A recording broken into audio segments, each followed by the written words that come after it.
Welcome to Canada's most irreverent talk show. This is The Andrew Lawton Show, brought to you by True North.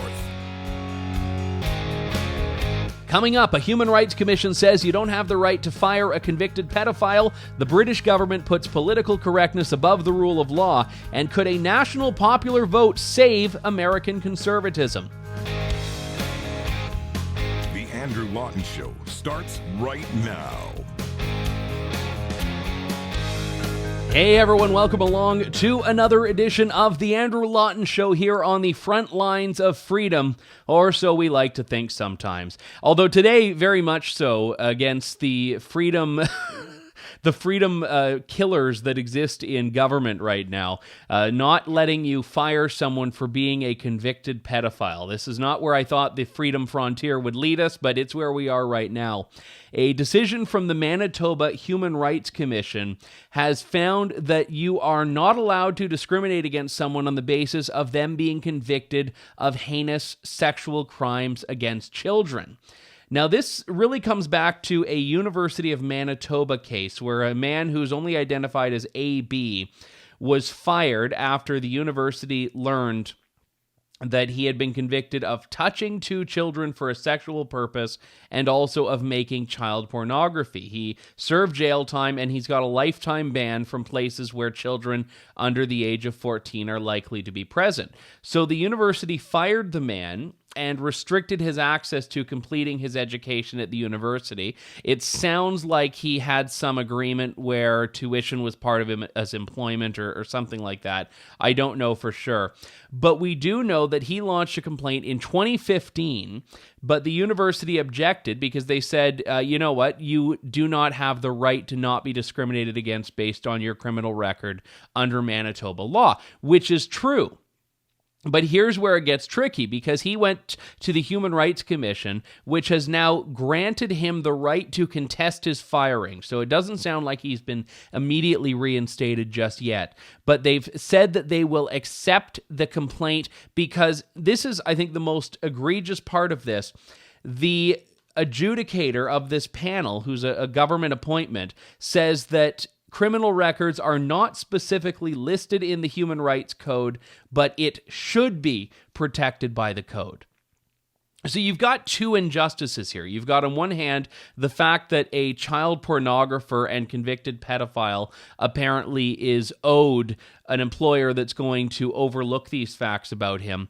But also you've got these unelected bureaucrats in the human rights kangaroo court system that are openly saying, you know what, this is not in the law, but we wish it were in the law, so we're going to act as though it is. And that's insane. I mean, imagine if a judge were, and don't get me wrong, I have my fair share of issues with judges sometimes, but if judges were to say, you know, we think this should be illegal, so we're going to prosecute you as though it is illegal, and you're like, well, hang on, I broke a law that isn't actually on the books. So they're pointing to the fact that other jurisdictions in Canada have a prohibition on discrimination based on criminal record, but Manitoba doesn't. And for that matter, the university has said its issue is not that someone has a criminal record. I don't think they'd have an issue with a guy who, you know, maybe stole a pack of gum from the variety store a few years ago. They're saying that children are on that campus all the time, minors are on the campus, and they don't think that someone who is a convicted child pornographer is necessarily the kind of guy you'd want around these children on a day-to-day basis, which seems like a pretty reasonable proposition to me. Now, look, I am a firm believer in second chances. I'm a firm believer in forgiveness. I'm also a believer in the right to freedom of association. That includes for businesses to have the freedom to determine, maybe we do not want a guy convicted of kiddie porn on our campus. And this does not seem to be unreasonable. Why are you denied the right to make that call? And this is why human rights commissions and human rights tribunals across the world are so dangerous, because they oftentimes put this victim mentality as being the primary role of importance that you could have in your life, to be a victim. And this trumps anyone's free speech rights, this trumps anyone's freedom of association, this trumps all of these other factors. If you can say, no, I'm a victim of discrimination, that's the most powerful thing that you can be in 2020. So here's a guy who is facing so-called discrimination because a campus decided this guy should not work here, and they've now invented a new provision in law, which now is precedent.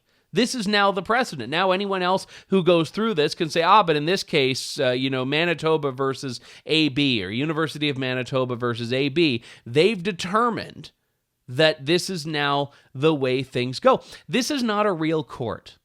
These are not real judges. These are not real adjudicators. These human rights bureaucrats are the same people that went after Ezra Levant and Mark Stein, and the same type of people that have gone after those who say things they don't like, because this is what the regime allows them to do. It allows you to set a standard that is lower than any criminal threshold, but high enough that these kangaroo court bureaucrats can go after you.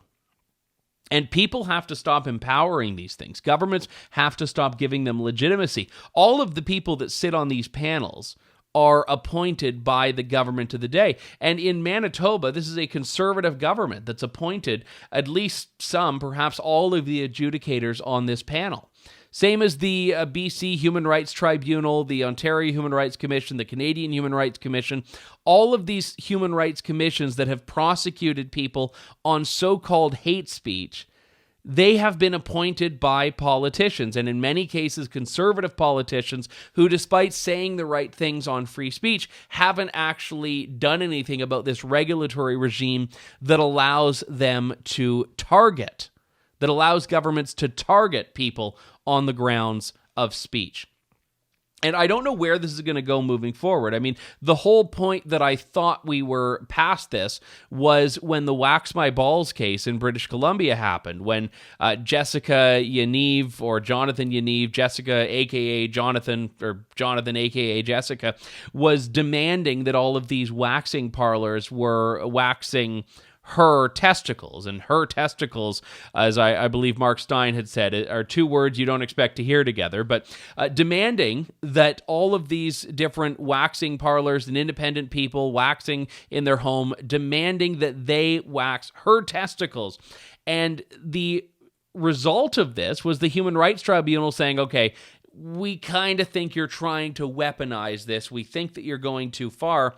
And this didn't even strike a blow to the end of these commissions. This was not enough to put an end to the extraordinary power that these commissions have over individual people's lives. This was just an anomaly. Oh, okay, well, yeah, that was bad. But no. There's real anti-discrimination work that's being done by these commissions, folks, and we've got to keep them going, and we've got to keep giving them all this power and all this license. So I don't know if AB is at all reformed in the sense of having moved beyond the things that got AB arrested, charged, convicted, and imprisoned in the first place. But what I do know is that a vast majority of people would be uncomfortable working alongside someone who is, as a matter of law, a convicted pedophile. And someone would be very unhappy about sending their child to a university knowing that there is going to be a convicted pedophile who is in the staff of the university. And we don't know the job. We don't know if they're a janitor. We don't know if they're a professor. No idea. And it doesn't really matter all that much. For the state to say that employers do not have the right to decide for themselves whether they want to associate with someone like that is for the state to say that you do not have the right in your own life, basically, to set boundaries that will extend to your place of employment if you're an employer. And look, imagine if this were a small business owner. Imagine if this were a little coffee shop owner, not a university that's publicly funded, a coffee shop owner that said, you know what, I'm not comfortable, my child was abused by someone, I'm not comfortable hiring someone who's been convicted of sexually touching children. And the state says, nope, that's discrimination. You can't do that. You cannot say that. It would be horrible. And oftentimes, the people that lose the most to these human rights bureaucracy kangaroo courts are people that don't have the means to fight back. I'm not sympathetic with the University of Manitoba because I care about the University of Manitoba. I'm sure it's a fine place. I don't know anything about it. The reality is I'm concerned about the precedent that this decision by the Manitoba Human Rights Commission is setting, given that all of these government agencies in Canada like to look to each other, which is what happened here. Manitoba said, oh, well, we see other provinces are doing this, so we're going to do this now. And then another province is going to look to Manitoba and say, oh, okay, well, they've protected this guy's rights, and he's a convicted pedophile, so we're going to now try to do this ourselves. And eventually, you've got these unelected adjudicators passing things into law that were never actually passed into law by anyone elected because they've decided to read meaning into these things that was never put there by legislators. And look, I mean, not that I would like it if legislators put it there, but at least you'd have the ability to oppose it if someone that you could vote out of office put it in versus someone that most people have never heard of, are never going to hear of, and someone that no one can get rid of. I mean, the people here you can't vote out if you're a taxpayer, if you're a citizen that cares about this. These people are, and I don't like using the term deep state excessively, but these are the people that are there regardless of who's in power because no one throws them out. People just give them complete free rein to do whatever they want. And you have to say no. Not just for the immediate implications of not being able to say, I do not trust a pedophile, but for the broader implications of I do not want the government telling me who I can or cannot hire, and imposing the heavy arm of the state's power on me to make the determination that the government wants me to make, which is rarely going to be the right decision, folks. It's rarely going to be the good call when the government's the one making it. In any case, we've got to take a break. When we come back, more of the Andrew Lawton Show. Stay tuned. You're tuned in to the Andrew Lawton Show.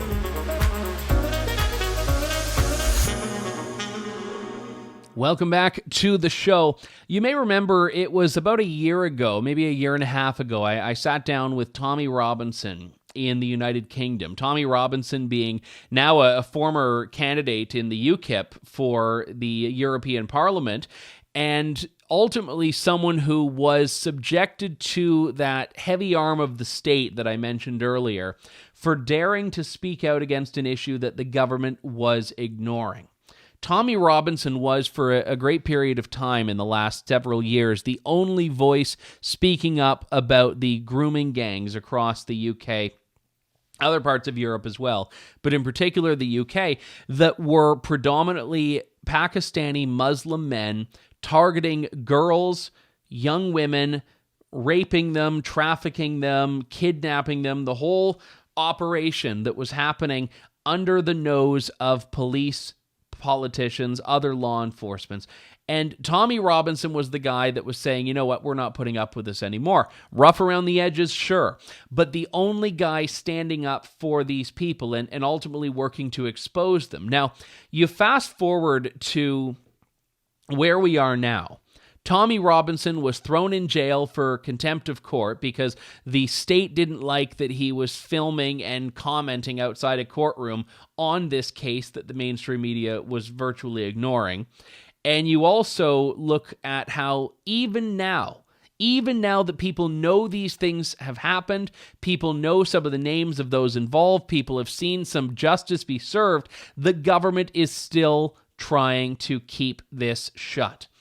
From the UK Independent, grooming gang review kept secret as Home Office claims releasing findings, quote, not in the public interest, unquote. Now, this is from Lizzie Dearden, who is the Home Affairs correspondent for the Independent. She says that a Freedom of Information request was refused so that cabinet ministers in the UK would have, quote, safe space, unquote, to discuss policy. So they've done the official research on the characteristics of grooming gangs, and they're not releasing it. Now, why could that be? What characteristics are they trying to conceal? Well, the fact is, it is not politically correct to talk about the reality of this because it is one particular religious group that is identified as being the culprit in the vast majority of these cases, and that is Islam, Muslims. And that's not to say that Muslims are violent. It's not to say that Muslims are rapists. It's to say that these rapists are Muslims. And these grooming gangs were Muslims. And police have even conceded, by the way, that the reason these grooming gangs operated with impunity for so long is because they were Muslims and police departments didn't want to be seen as racist or Islamophobic to go in there and start doing anything about it. So it is political correctness that cost so many people their innocence and in many cases their lives. Political correctness that allowed these things to function for as long as they did. And even now, political correctness is protecting the culprits, the perpetrators. Why is it not in the public interest to have transparency? We're talking about 19,000 victims, at least. 19,000 victims that were identified by authorities in just 1 year. And the Home Secretary of the UK said that there would be no no-go areas of inquiry. This is what Sajid Javid said to The Independent. No no-go areas of inquiry. So everything was going to be open. Everything was going to be transparent. We're going to be able to see all of this and really shine the light on it to identify the problem. And now they're saying, oh, well, we can't release our findings. So why not? What are you afraid of? What are you afraid of? And why is it that those 19,000 victims are less significant to you than the hundreds and thousands of just evil, malignant tumors in society that were behind this? Why are the victims not as important to protect and stand up for as the perpetrators in the eyes of the British government right now? Because this is what he said: I will not let cultural or political sensitivities get in the way of understanding the problem and doing something about it. We know that in these high-profile cases where people convicted have been disproportionately from a Pakistani background, I've instructed my officials to explore the particular context and characteristics of these types of gangs. So they've conceded they know where the problem is. Why then not allow the research to be seen? There's been nothing since then. That was almost 2 years ago, and the government has said absolutely nothing since then. They've given no more details, no more information. This story in The Independent revealed that the paper found the work had been completed, but would only be used for internal policy making. Now, that means that they have a report that they're just going to bury, shove it a corner, and never speak of again, so that if anyone challenges them on not doing anything, they can say, oh no, we spent a year and a half commissioning a significant report on this. Then release it. Release the report. If you don't release the report, you are proving that you actually do care more about political correctness than you do about protecting the rule of law, protecting the integrity of your towns and communities. And my goodness, this is going to be an absolute riot on the hands of the British state if they continue to do exactly what happened up until this point that led to all of those problems with the grooming gangs in the first place. If the government continues to turn a blind eye because of these cultural sensitivities that they said wouldn't play a role in this. And the interesting thing was, when this started, I didn't actually go into this. When I started following this case as a cheerleader of Tommy Robinson. In fact, I said I was quite agnostic on him, even if I think that there are some problematic parts of things he said in the past. I also recognize that he is, in this particular instance, being subjected to something that is horribly unfair, horribly unjust, and horribly unproductive at the hands of the state. And I actually put my concerns about Tommy right to him, and you can go back and listen to that interview if you'd like. And I still remain convinced that it's a travesty what the British government has done to him. He has served more jail time than many of the people responsible for the grooming gangs. And some of them have been thrown away, and good riddance to them as well. But there are others that have never been captured, where cases have not been investigated. And Tommy Robinson has served more time behind bars than many of the people who were kidnapping, raping, and just destroying the lives of young girls, not just young women, young girls across Britain. And the one thing that the government finally did is, okay, we're going to explore this, we're going to do a report, and this is now buried, shelved, never to be spoken of again. And this is supposed to be justice? Political correctness is the closest thing Britain has to a state constitution right now. My goodness. We've got to take a break. When we come back, more of The Andrew Lawton Show. Stay tuned. You're tuned in to The Andrew Lawton Show. Welcome back, everyone, to The Andrew Lawton Show. This story I find actually quite amusing. So Bernie Sanders did a sit-down with Anderson Cooper on 60 Minutes, and he did the whole Mussolini made the trains run on time thing with Cuba, where he said it was unfair to say that, quote, everything is bad in Cuba, unquote. And he had talked about the literacy campaign that Fidel Castro put in and other things that Cuba has done apparently so well. And he does this just so brazenly. And, you know, for a guy who is the closest thing American political class has had to a communist, at least you can admire that he's so brazen about what he wants and what he wants to implement in the United States. But Bernie Sanders sits down and says unironically that you can't say Cuba's all bad, conceded that there was an authoritarian nature there, but ultimately said that Cuba has just become such a pillar of success in so many other ways. And what was interesting is that this ended up earning Bernie Sanders not much love in the United States, but he was on the front page of the Cuban newspaper in a favorable way. I don't speak Spanish at all, but maybe it's just Granma, which is the official organ of the Central Communist Party Committee of Cuba, had very favorably written about Bernie Sanders, saying that he recognizes Cuba's contributions in education and health. Now, of course, when he is praising a communist dictatorship, the state media in that communist dictatorship is very fond of Bernie Sanders. But again, I find it very fascinating that anyone in the United States who is from Cuba, who has fled Cuba, they are just seething right now. There was actually a Miami Herald op-ed from someone who said, I went to school in Cuba under Castro. Here's what it's like, Bernie Sanders, from a Cuban national who talks about the cheap propagandist talking points that the American left peddles on Cuba and how that is so at odds with what she experienced and what actual Cubans experience, which is why they flee to the United States on Javex bottles. You don't risk your life fleeing a country when everything is as hunky-dory as Bernie Sanders thinks, or a lot of the leftist politicians in the West that insist Cuba is just this utopian paradise. But the thing that I find fascinating is that this guy's winning.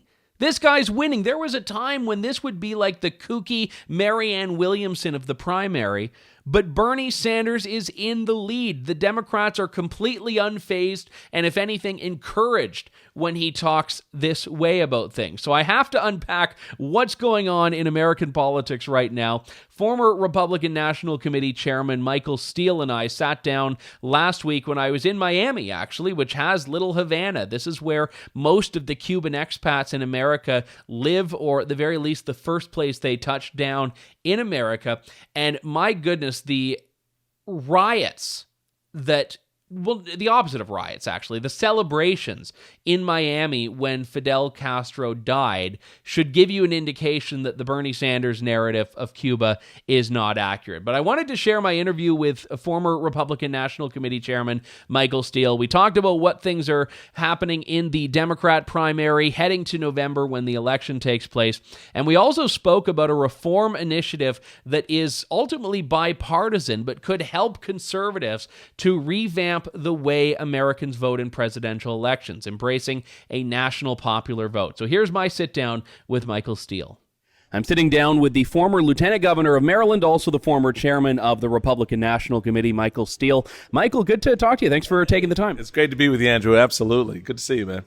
Let's talk first off about where we are in the course of American politics right now, because I think that it's been an eventful last 4 years, certainly. And as we look forward, a lot of people I think on the left are going down that same road that we saw before 2016, which is that, there's no way anyone could vote for Donald Trump again, and we have to do this.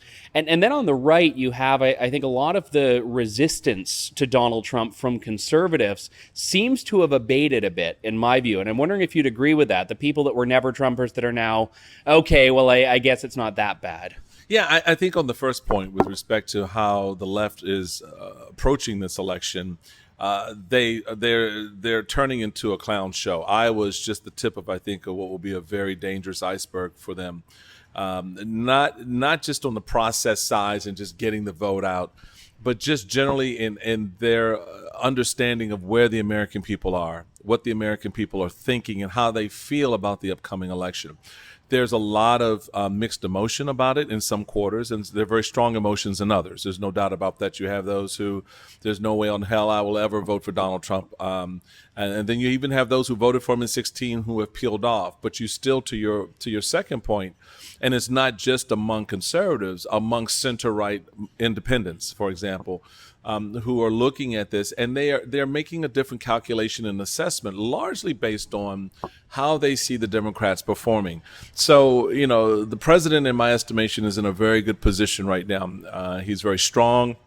Certainly on the economy, he's over 53% approval on the economy. I think that number is actually a little bit higher.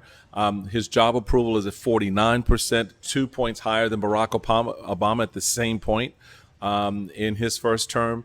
So I think where the president is positioned, you can say, look, Mueller, impeachment, all helped because it really spoke to a narrative that the conservatives were saying that you go down this road on impeachment, you're going to bite off something you can't chew. And I think that's what's turned out, because the American people, at the end of the day, it wasn't in their mind to sort of throw out a president.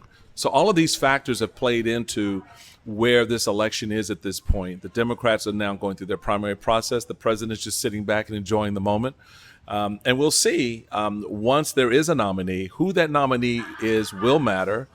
How they perform in the upcoming campaign will make the difference between whether or not Democrats can recapture those bricks they lost out of the blue wall in 2016, and whether or not the president is able to build on the momentum from a good economy and the other things that have happened and turn it into a victory in November. You mentioned that who the Democrat is a relevant question here, and I was wondering if you could explain a bit more about that, because right now we see the Democrats very much eating their own, and people that in the past would have been, I think, very formidable candidates, the more moderate among them are now absolute jokes to it. It seems like the Democrat establishment. Right. No, you're absolutely right. And so if they want to go land on Bernie Sanders, thank you very much. January 21, we'll be watching Donald Trump inaugurated as the end of the second term. If you want to dance with Elizabeth Warren, thank you very much. Donald Trump will be the next president of the United States. If you decide to take the risk and go with someone like a Bernie Sanders a Joe Biden or Michael Bloomberg, that's a different dynamic.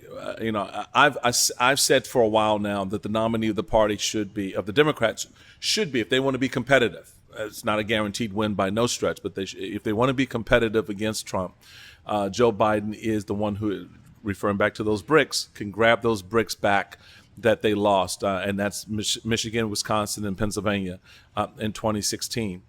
Because he has that innate sort of Uncle Joe charisma. People know him. They're very familiar with him. Yes, he can be a little bit out there on various things, but in their mind, he's stable. And the thing that I've heard voters say to me as I've traveled around the country is, look, I'm not worried about arguing about the future of the country or the future of the Democratic Party or the future of the Republican Party.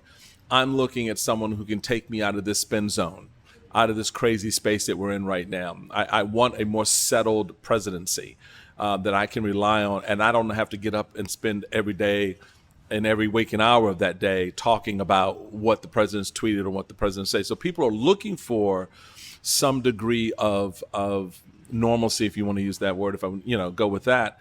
But it's going to be a tall order for them. and I think they've got to figure out whether they want to be woke or if they want to win, because that's your only choice at this point. If you want to win, then you're going to identify that candidate, and I think they're easily identifiable, who can appeal to the middle of the country, who can speak to those farmers and to those blue-collar workers, to those moms who are sitting around kitchen tables trying to balance budgets with 2 weeks left in the month, and no money, right? So that's real life. And Democrats have not been very good, in my estimation, at speaking to real life. They speak to the ideal life, where, everybody's on the same page on global warming, and we've got free education, and we're gonna harangue the hell out of billionaires and grab all their cash because they don't deserve it. They never earned it anyway. It's like you hear on the debate stage when they look at Mike Bloomberg, well, there were workers that worked for you. I was like, look, dude, yes, because he employed them. You get it? He employed them. When Obama had said, I think it was 2008, you didn't build that, right, that was seen as a gaffe. But now that's standard Democrat policy, the fact that, well, you didn't do that. No. Right. No, exactly right. So there is, in my estimation, a complete misreading of the electorate that the Democrats have been they're very expert at misreading the public. They did it with Hillary Clinton, and to some extent they did it with Obama in his second term, and that's what gave, I think, the fertile ground for a Donald Trump candidacy, in addition to the sheer incompetency of Republicans to actually put the finger on the pulse inside their own ranks to figure out exactly how much, on the heels of the Tea Party movement, the base had shifted and why that base was still angry. We had, when I was national chairman, had mitigated some of that. We had, I think, a very good working relationship with Tea Party leaders around the country. We elected a lot of their candidates, constitutional conservatives, to the Congress and the state legislatures. Some have retired since then. A few have lost their seats, but their frustration grew anew after 2012, and boom, Donald Trump came in and sort of picked at that wound and launched a populist, not resurgence, but sort of energy that they were like, I can ride with that. And so now, even internally for the Republicans, looking either after 2020 or after 2024, how does that ground shift further to sort of continue the progress of electing national office holders, et cetera? I'm actually glad you mentioned the populism, because I wanted to talk to you about the popular vote shift that we're seeing, mostly from the left. I mean, certainly the Democrats are saying they want to tear up the Electoral College. There is another way, and we're seeing this in Virginia most recently, in other states, to have popular vote that uses the Electoral College. And I find it interesting because most of the resistance, certainly that knee-jerk resistance to electing a president by national popular vote, seems to come from Republicans, because of the old narrative that, your states like New Hampshire, Iowa, Wyoming are going to be overlooked. But I think the populism aspect is very interesting, because if populism is where conservatism is headed in some form, short term, yeah, that you'd think that would actually invite or welcome a popular vote. You do, and it should, but I think what then clouds that conversation is a number of things that we've talked about, and that is ballot security, and whether or not this new approach deals with the fraud that can and has taken place in elections in the past, and not just in the past, but in the recent past. And also, I think there is, this general idea that, are we going to be electing the opposition? Well, the idea of the national popular vote is that every citizen has access to the ballot. Their vote will count. Their vote will matter. And it will be a part of making a difference. You then move away from the situation that we find ourselves in, where a candidate wins the popular vote but then loses in the Electoral College, because that is the way the current structure works. What we're looking at with national popular vote is sort of creating a level playing field where all 50 states are competitive. Why? Because guess what? Candidates now have to campaign in all 50 states because you're building towards a national total, not just winning Wisconsin. You can win Wisconsin, that's fine, or you can lose Wisconsin as long as you're building a number that is strong enough to be added to what you're doing in California.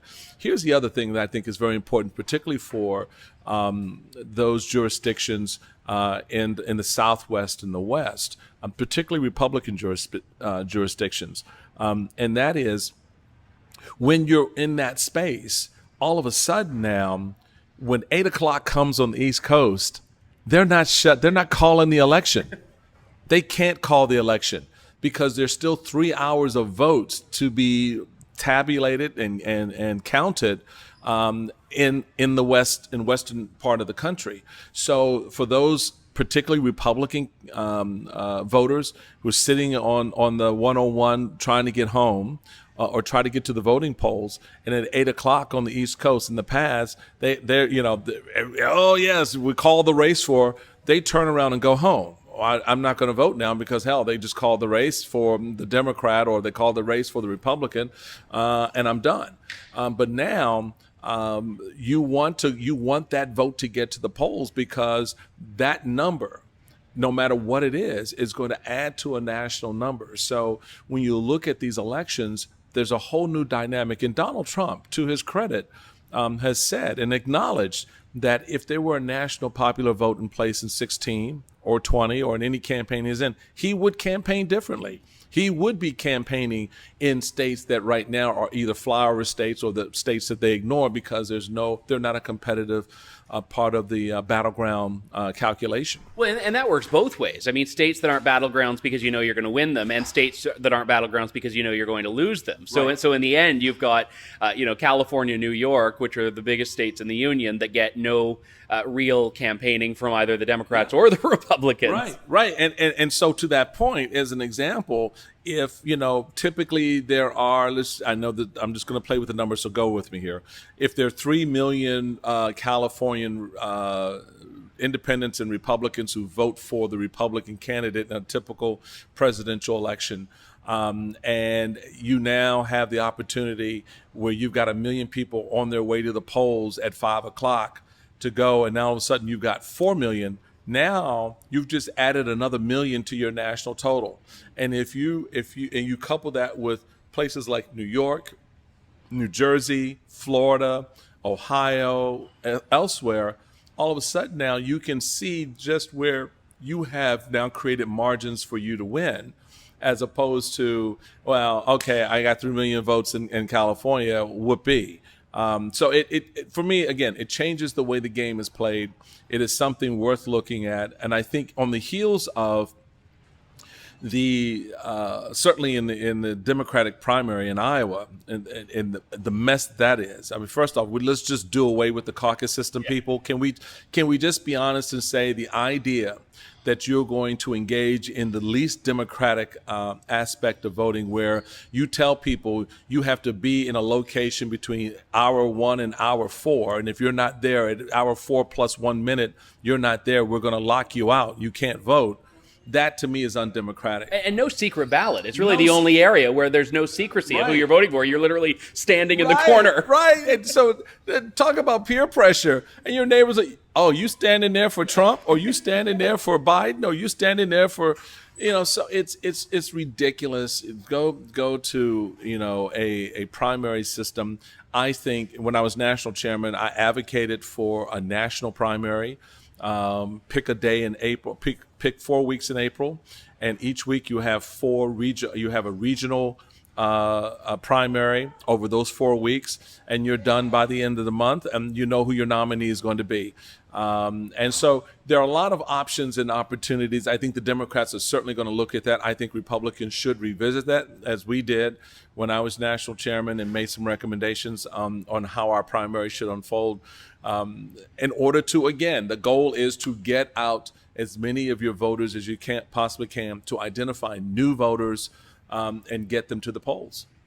Do you like a popular vote because you think it would favor conservatives, or do you just think it would dampen an electoral edge that right now the Democrats have, in your view, under the status quo? Oh, I think it favors conservatives. I think it plays to the ideal that the nation as a whole is a center-right nation, and I think that in a lot of communities, particularly when you're looking at minority communities, Hispanics and African Americans, the presumption is that's an automatic Democratic vote. I can tell you firsthand as a black man, that's not true. I can tell you firsthand as the former county chairman, state chairman in Maryland, as well as national chairman, that's not true. And we have, I believe, very fervently, still within us the capacity to make the case to a cross-section of voters that they will find appealing. And this new format allows us the opportunity, again, to go into places that we have just regressed from because, it's a blue state, or we're not going to win that state. Well, now you're going to play. And guess what? Guess what else is essentially important here? Going back to that California example with those million extra voters who decided to continue on to the polls as opposed to turning around and going home at 5 o'clock, that helps your down ballot. It helps your down ballot candidates as well, because now you've just added a fresh 1 million voters for governor and for the U.S. Senate and for, county commissioner and so forth. So I think for Republicans, we need to, look at it very objectively. It makes constitutional muster. It meets all the constitutional requirements. It's a compact amongst the states, no different than the lottery compacts that we're very familiar with. Certainly those in the western part of our nation who are in water compacts, know what that's like if you're sharing the Colorado River. So it's a form of cooperation among the states where they say, look, we're going to agree that this body of us that total 270 electoral votes agree that whoever wins that national popular vote, that grand national total, we agree to commit our electoral votes to that candidate. Why? Because that candidate will have competed in all of our states. That candidate will have competed in most of our communities. And I think that more than anything else is how we begin to re-engage citizens in the most important franchise they have. Michael Steele, thank you so much for chatting. Really appreciate it. Man, I really enjoyed it. Thank you. My thanks to Michael Steele, and my thanks to all of you for tuning in, writing in, supporting this show in whichever way you do. We'll be back in just a few days with more of The Andrew Lawton Show. Thank you, God bless, and good day. Thanks for listening to The Andrew Lawton Show. Support the program by donating to True North at www.tnc.news.